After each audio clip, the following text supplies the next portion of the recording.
오늘 우리가 읽은 하나님의 말씀은 히브리서의 결론 부분입니다.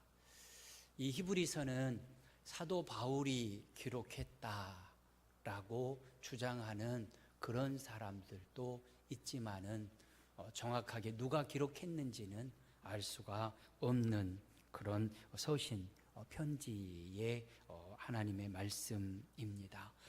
저자는 이 편지를 마무리하면서 22절에 권면의 말을 용납하라 라고 부탁하며 또 명령을 하고 있습니다. 기록하여 하나님이 내게 주셔서 기록하여 보낸 이 하나님의 말씀에 아멘하라 라는 권면인 것입니다. 지금 저자는 이 히브리서를 기록하면서 믿음의 주요 온전케 하신 이인 예수를 바라보라 라고 명령합니다. 또 강한 경고의 메시지를 주시기도 했고요. 그러면서 또한 간절한 마음으로 부탁하고 또 부탁을 하기도 합니다.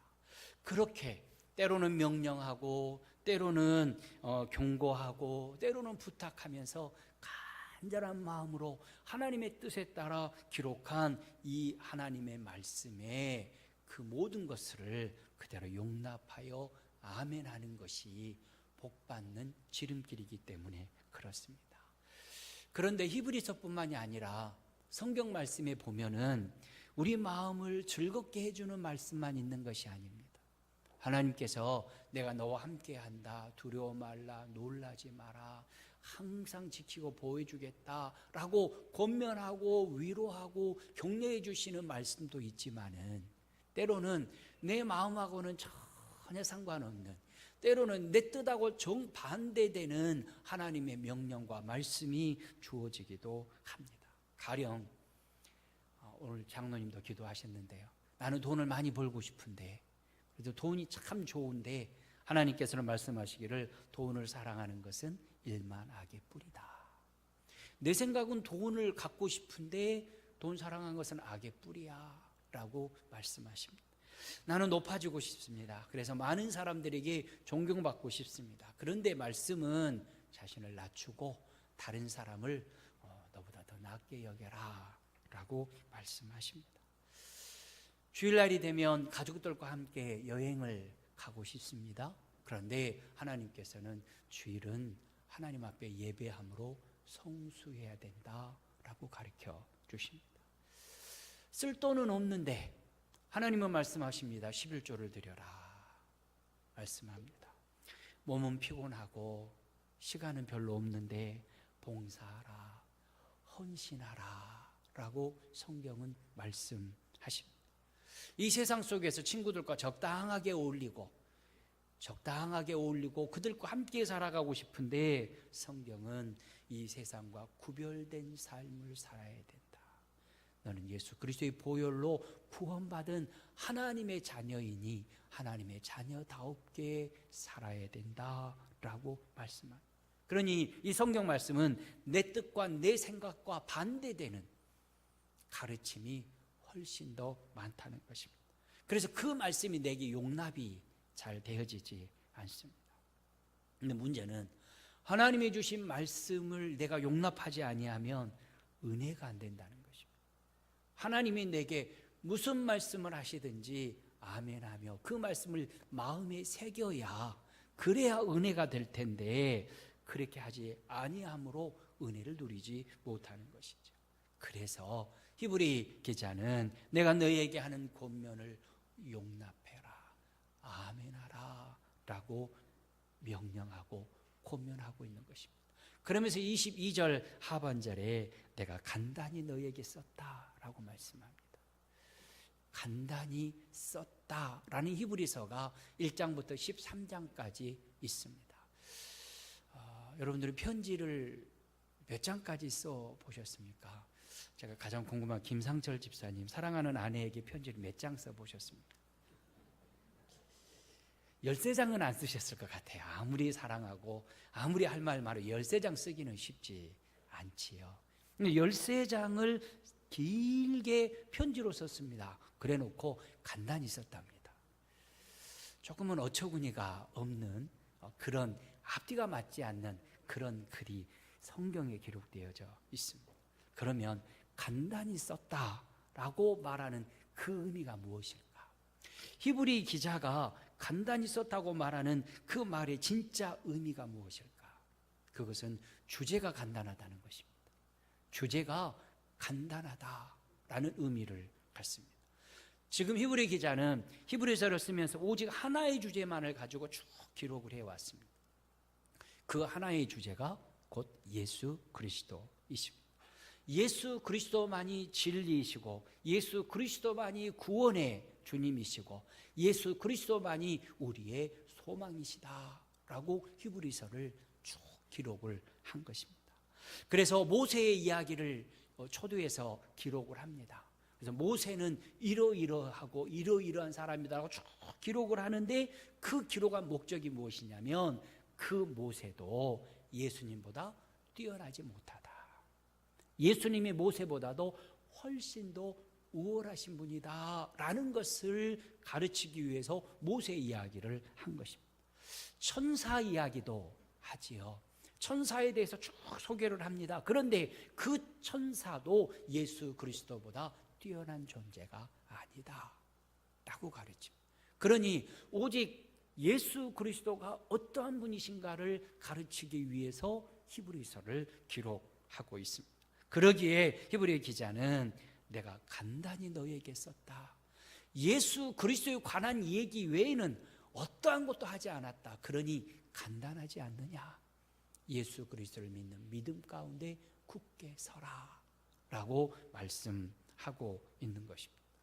그렇게 기록한 히브리 기자는 어떤 사람일까요? 예수님을 닮고 싶은 사람일 것입니다. 예수님을 위해서 내 생명까지도 다 내어드려도 될 만큼 사랑하고 믿고 신뢰하며 따르는 사람이 히브리 기자일 것입니다. 성도 여러분, 우리도 히브리 이 기자처럼 마음속에 오직 예수 그리스도만 간직하고 기억하고 예수 그리스도를 바라보며 살아가는 삶을 살아갈 때 인생은 단순하지만 하나님의 복과 은혜를 풍성하게 받아 누리게 되어질 줄로 믿습니다. 그러면 저자가 결론 부분을 통해서 가르쳐 주시는 예수님은 어떤 분이실까? 저자가 가르쳐 주는 예수님은 양의 큰 목자이시다라고 가르쳐 주십니다. 목자는 양을 돌보는 사람이 목자입니다. 양을 돌보다가 양 한 마리가 사라지고 없으면 그 잃어버린 양 한 마리를 찾기 위해서 온 산과 들을 헤매며 찾아다니는 사람이 목자입니다. 그 양떼를 보호하기 위해서 때로는 사나운 짐승이나 도둑이 이제 들어왔을 때에는 자기 생명, 나 자신을 아끼지 아니하고 그 사나운 짐승과 또는 도둑들과 싸우기도 하는 사람이 목자입니다. 무엇보다도 다윗을 통해서 우리에게 가르쳐주는 목자는 푸른 풀밭과 쉴만한 물가로 끊임없이 인도하는 사람이 목자입니다. 시편 23편 1절부터 4절 말씀을 우리 함께 봉독하겠습니다. 여호와는 나의 목자시니 내게 부족함이 없으리로다. 그가 나를 푸른 풀밭에 누이시며 쉴만한 물가로 인도하시는도다. 내 영혼을 소생시키시고 자기 이름을 위하여 의의 길로 인도하시는도다. 내가 사망의 음침한 골짜기로 다닐지라도 해를 두려워하지 않을 것은 주께서 나와 함께 하심이라. 주의 지팡이와 막대기가 나를 안위하시나이다. 아멘. 다윗이 가장 아름다운 하나님을 표현하는 가장 아름다운 방법으로 하나님을 찬양했던 시편 23편의 말씀, 여기서 가리키는 목자, 그분이 바로 예수 그리스도이십니다. 그러니 가장 큰 목자라, 양들의 큰 목자라라고 오늘 본문 20절에서 말씀하십니다. 예수님이 어떻게 가장 큰 목자이실까? 양들을 위하여서 언약의 피를 다 쏟아 주셨기 때문에 그렇습니다.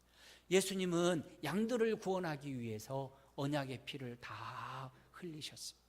그리고 십자가에 못 박혀 죽으셨습니다. 그로 인하여서 양들은 구원을 얻게 된 것입니다. 이렇게 예수님께서는 양된 우리를 위하여서 목숨을 내어놓고 십자가에 못 박혀 죽으신 분이요, 우리를 구원하시기 위해서 하나님의 은혜 안에서 다시 살아나셔서 우리의 구원의 주님이 되신 분이 예수님이십니다. 그래서 양의 큰 목자이십니다. 그 예수님이 양의 큰 목자이신 이유를 요한복음 10장 11절에서 말씀하시는데요, 나는 선한 목자라. 선한 목자는 양들을 위하여 무엇을 버린다고요? 목숨을 버린다 라고 말씀하십니다. 그래서 예수님만이 우리의 참 목자, 큰 목자이십니다. 자, 그렇다면 여기 서 있는 목사는 목자일까요? 아닐까요? 제가 작은 목자일까요? 예수님은 큰 목자고? 그렇지 않습니다. 언젠가도 수년 전에도 제가 말씀을 드렸는데, 저는 분단장 양 정도나 되지 않을까 싶습니다. 분단장. 그래서 하나님 앞에서 말씀을 듣고 먼저 움직이는, 그래서 먼저 듣고 먼저 말씀을 설교하는 양일 뿐입니다. 그래서 목사도 어느 누구도 목자가 될 수는 결단코 없습니다.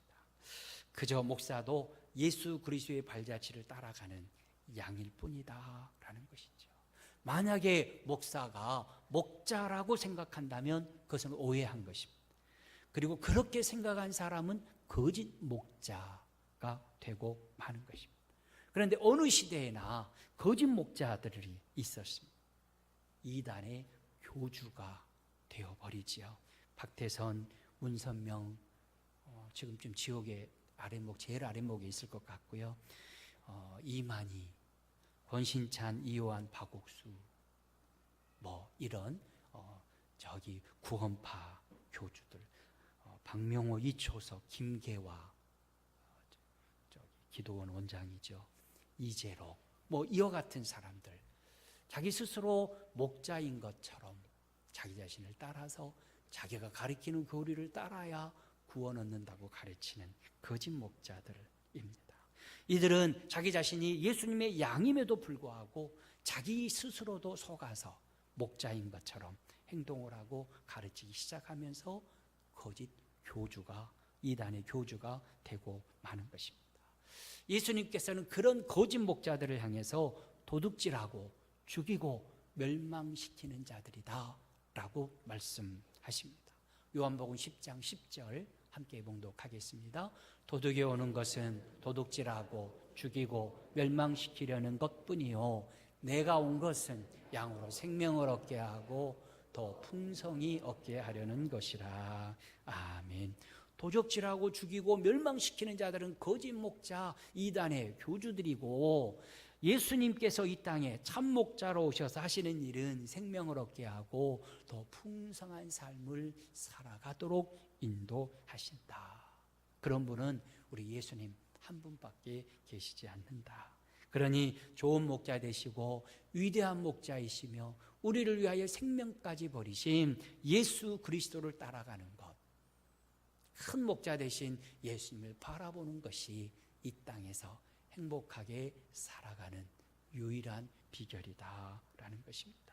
그래서 히브리 기자가 결론 부분에서 예수 그리스도를 양의 큰 목자라라고 말합니다. 그리고 두 번째로 예수님에 대해서 말하는데 평강의 하나님이시다라고 가르쳐 줍니다. 성경에 보면 하나님의 이름들이 참 많이 등장을 합니다. 왜냐하면 하나님께서 하시는 일들이 참 많았기 때문에 그렇습니다. 창조하셨기 때문에 창조주 하나님, 사랑으로 우리를 항상 인도하시니까 사랑의 하나님, 인도하시는 하나님, 전능하신 하나님, 위로하시는 하나님, 이와 같은 이름이 많이 있습니다. 여호와 이레, 준비해 주시는 하나님, 여호와 니시, 여호와는 나의 깃발이 되십니다. 여호와 샬롬라고 또한 평강의 하나님, 이렇게 부릅니다. 우리를 치료해 주시는 하나님이신 여호와 라파라고 부릅니다. 오늘 본문 20절에서는 여호와 샬롬, 하나님을 평강의 하나님으로 부릅니다. 하나님을 평강의 하나님이라는 이름으로 부른 사람은 아마 사사 기드온일 것 같습니다. 사사기 6장 24절에 기드온이 여호와를 위하여 거기서 제단을 쌓고 그것을 여호와 샬롬이라 하였더라. 하나님께 제사를 지냈습니다. 그러면서 하나님은 평강의 하나님이십니다 라고 처음으로 불렀습니다. 신약에서 하나님을 평강의 하나님이라고 가장 많이 부른 사도가 있는데 바울입니다. 그래서 바울 서신서에 평강의 하나님이 6번 등장을 하는 것을 보게 됩니다. 이렇게 하나님을 평강의 하나님이라고 부르는 그 이유는 무엇일까? 우리 사람들은 하나님과 평안을 누릴 수 없는 존재입니다. 우리 사람들은 범죄함으로 말미암아 하나님의 진노를 받을 수밖에 없는 죄악으로 가득 찬 인간들이었습니다. 그런데 예수님의 그 영원한 언약의 피로 하나님의 진노를 거두셨습니다. 그리고 하나님의 자녀, 하나님의 백성으로 삼으시고 하나님의 평안을 우리에게 비춰 부어주셨습니다. 그래서 하나님을 평강의 하나님, 진노하실 만한 하나님이 이제는 평안을 주시는 하나님이시다라는 의미로 그렇게 부른 것입니다. 그래서 20절 마지막 끝에 평강의 하나님 이렇게 부릅니다. 하나님과 원수 되었던 우리에게 예수님의 그 언약의 피로 구원하시고 평안을 주신 하나님이시다라는 것이죠. 이렇게 평강의 하나님이신데 그분이 우리에게 원하시는 것은 그러면 무엇일까? 우리 21절을 함께 봉독하겠습니다. 모든 선한 일에 너희를 온전하게 하사 자기 뜻을 행하게 하시고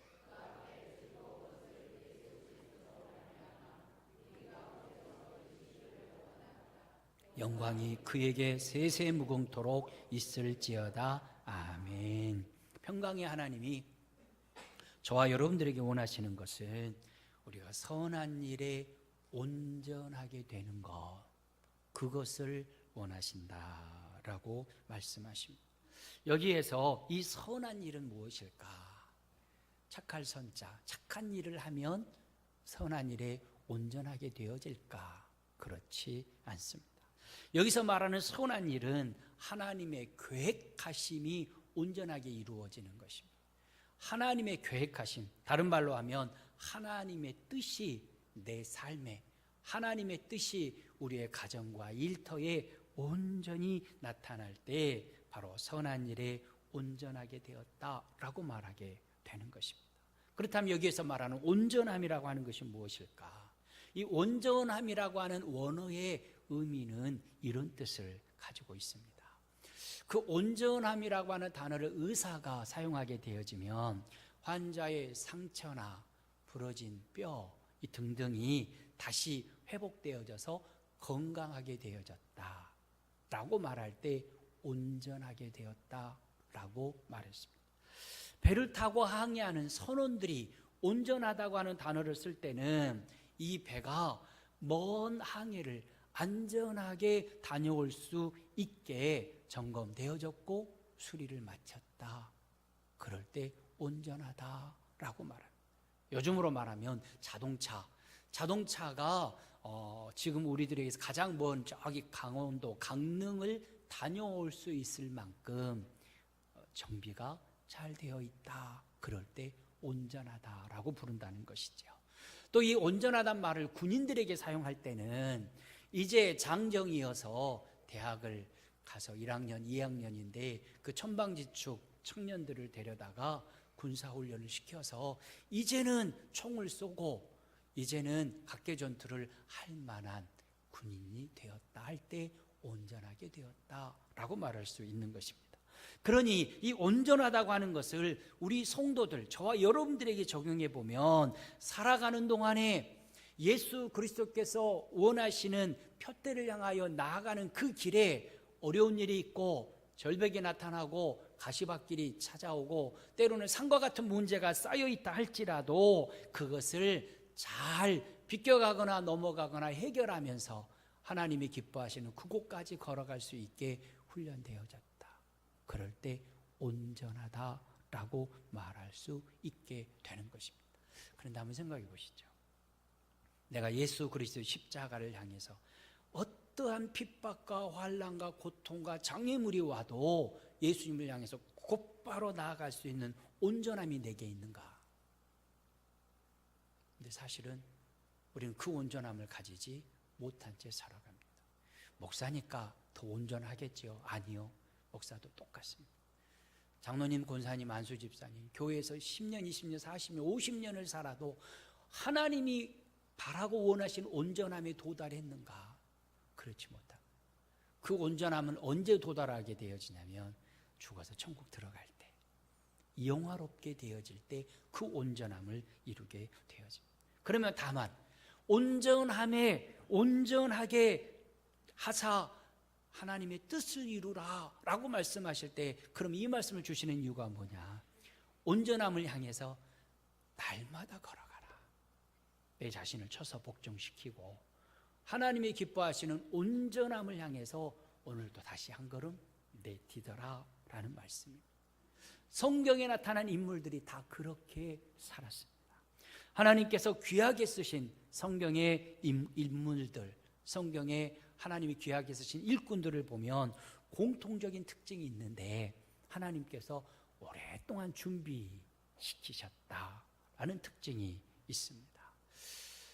모세는 80년을 하나님이 준비하셨습니다.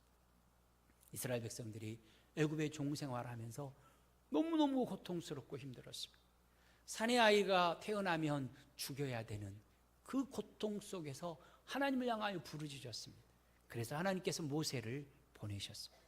그리고는 40년 동안 애굽의 궁정에서 리더십과 군사 훈련을 다 받아서 뛰어난 일꾼의 자질을 길러주셨습니다. 그런 다음에는요, 미디안 광야로 보내셔서 40년 동안 하나님만 바라보고 하나님만 의지하고 하나님만 순종할 수 있는 사람으로 훈련하셨습니다. 그렇게 80년 훈련 받은 그 다음에서야 이스라엘 백성들을 이끌고 광야길을 헤치며 하나님의 인도하심을 따라 나아가는 지도자가 될 수 있었던 것입니다. 80년 훈련 받았다.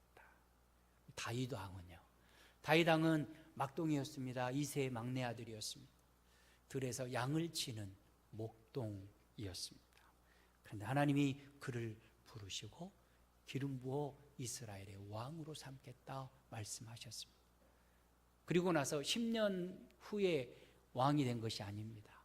15년 후에 왕이 되었습니다. 다윗은 15년 동안이나 훈련받았는데 자기의 장인어른에게 쫓겨다니며 창으로 죽이려고 하고 칼로 죽이려고 하고 많은 군사들을 끌고 다니며 다윗을 붙잡으려고 하는 그 모든 상황 속에서 훈련받고 연단을 받았습니다. 15년 연단받은 그 다음에야 하나님께서는 그를 이스라엘의 왕으로 삼으시고 뛰어난 지도력과 왕의 능력을 더하셔서 민족을 통일시키고 주변 나라들을 복속시키게 되었습니다. 이처럼 하나님께서는 사람을 세우실 때, 그리고 그 사람을 사용하여서 일을 맡기실 때는 철저하게 훈련시키시고 준비시키십니다. 그런 다음에 하나님께서 일을 맡겨주시는 것입니다. 그러니 저와 여러분들도 이와 같은 기도를 하나님 앞에 드려야 합니다. 나를 주의 선한 일에 온전하게 하옵소서. 한없이 부족하고 한없이 연약하여서 늘 길을 걸어가다가 낙심하고 좌절의 늪에 빠집니다. 크고 작은 일이 내 앞에 나타날 때마다 하나님, 내게 왜 이러세요? 하나님, 내가 뭔 잘못을 했다고 이런 일이 내게 일어나게 하시는 것입니까? 라고 늘 불평하고 원망하는 부족한 자입니다. 그러니 하나님께서 주의 선한 일에, 주의 뜻을 이루어가는 일에 온전한 자로 나를 일으켜 세워주옵소서 늘 기도해야 할 것입니다. 그렇게 훈련받고 연단받아서 온전함을 향해서 나아갈 때 우리는 두 가지 일을 행하게 됩니다. 첫째는 하나님의 뜻을 행하게 됩니다. 21절 중반절에 자기 뜻을 행하게 하시고, 여기서 자기는 하나님을 지칭하고 있습니다. 하나님께서 저와 여러분을 통해서 이루고자 하시는 그 뜻은 내 뜻이 아닙니다. 우리 뜻이 아닙니다. 하나님의 뜻을 이루기를 원하시는 것입니다. 그래서 하나님의 뜻이 하늘에서 이루어진 것 같이 땅에서도 이루어지기를 위해서 우리는 늘 기도해야 하는 것입니다. 그리고 주의 선한 일에 온전하게 되어지면 내 뜻 내려놓고 하나님의 뜻에 따라 살아가기를 힘쓰고 애쓰게 되는 것입니다. 그래서 찬송가 213장에 보면 나의 생명 드리니 주여 받아주셔서 세상 살아갈 동안 찬송하게 하소서. 2절 가사도 손과 발을 드리니 주여 받아주십시오. 민첩하게 하옵소서. 3절은요 나의 음성 드리니 주여 받아주셔서 말씀만 전파하게 하십시오 라고 기도와 찬양을 드리고 있는 것입니다. 이렇게 우리가 온전하게 되어지면 하나님의 뜻을 위해서 내 생명도 드리고 손과 발도 드리고 이 음성까지 하나님 앞에 다 내어드리면서 주의 뜻이 이루어지기를 사모하며 살아가게 되는 것입니다. 그러면 그렇게 살아간 분이 있습니까? 예, 있습니다. 예수님께서 꼭 그렇게 사셨습니다. 예수님은 자기 자신의 뜻을 이루기 위해서가 아니라 오직 아버지 하나님의 뜻을 이루기 위해서 사셨던 분입니다. 하나님 보좌에 앉으셔서 우주 만물을 통치하셔야 될 예수님이 사람의 몸을 입고 오시되 어린아이의 모습으로 오셔서 구유에 누우셨습니다. 강보에 쌓여 구유에 누워있는 어린아이의 모습으로 오셨습니다. 33년을 이 세상에서 살아가시는 동안에 늘 내 뜻이 아니라 하나님의 뜻을 이루기 위하여 사셨습니다. 그래서 십자가 죽음을 앞두고 기도하실 때 내 뜻대로 마옵시고 아버지의 뜻대로 아버지의 원하시는 대로 되어지기를 원합니다. 기도하셨던 분이 예수님이십니다. 그래서 예수님은 아버지 하나님의 뜻에 온전히 100% 순종만 하신 것입니다. 그리고 그로 인하여서 저와 여러분들의 구원을 이루셨습니다. 그러니 이제 우리도 예수님의 발자취를 따라가야 된다. 그 발자취를 따라가는 것은 다름이 아니라 예수님처럼 순종하며 사는 것입니다. 내 뜻 내려놓고 하나님의 뜻에 순종하며 살아가는 것이죠. 그런데 사실 우리는 항상 예수님과는 반대되며 살아갑니다. 우리 주님은 피땀을 흘리면서 주님의 뜻 내려놓으셨습니다. 그런데 우리는요, 우리는 항상 하나님 앞에서 내 뜻을 관철시키려고 힘씁니다. 하나님 아버지의 뜻과 계획을 바꾸셔서 내가 계획한 대로 이루어 주십시오. 내게 복을 주셔야만 합니다. 그러면서 하나님 아버지 뜻을 어떻게 하든지 꺾으려고 하는 것이 저와 여러분의 기도는 아닌가요? 그러나 우리는 이 세상을 하나님의 뜻대로 살지 않고요, 내 뜻대로 살게 되면 망하고 말 것입니다. 우리의 뜻은 하나님을 거역하고 거스리는 것이기 때문에 그렇습니다. 내 뜻은요, 나 자신을 해치고 나 자신을 망치려는 뜻을 품을 때가 훨씬 더 많기 때문에 그렇습니다. 그래서 우리가 기도할 때 하나님이 침묵하시는 것입니다. 내가 네 기도 들어지면 너 망해. 너의 삶은 망가질 수밖에 없어. 그러니 하나님께서 아무 말씀 안 하시고 침묵하고 바른 기도, 하나님의 뜻에 순종하는 삶을 살아갈 때까지 침묵하고 아무 말씀도 안 하시고 안타까움으로 바라보고 계신 것입니다. 다시 말하면 우리가 하나님의 뜻에 복종할 때까지 하나님은 침묵하고 기다리신다라는 것입니다. 그러니 선한 일에 온전하게 되기 위해서는 하나님의 뜻에 순종해야 돼요. 하나님의 뜻에 순종하는 자는 선한 일에 온전함을 위하여 부지런히 달려가는 믿음의 사람이 되는 것입니다. 그러니 우리가 연단받고 훈련받아 온전하게 되어지기 위해서 날마다 부지런히 말씀 붙잡고 걸어가야 하는 것입니다. 그렇게 걸어갈 때 우리가 얻는 두 번째 선물이 있습니다. 즐거운 것을 하나님께서 우리 안에 이루어 주신다라는 것입니다. 모든 선한 일에 온전하게 됨으로 누리는 축복이 즐거움이다라는 것입니다.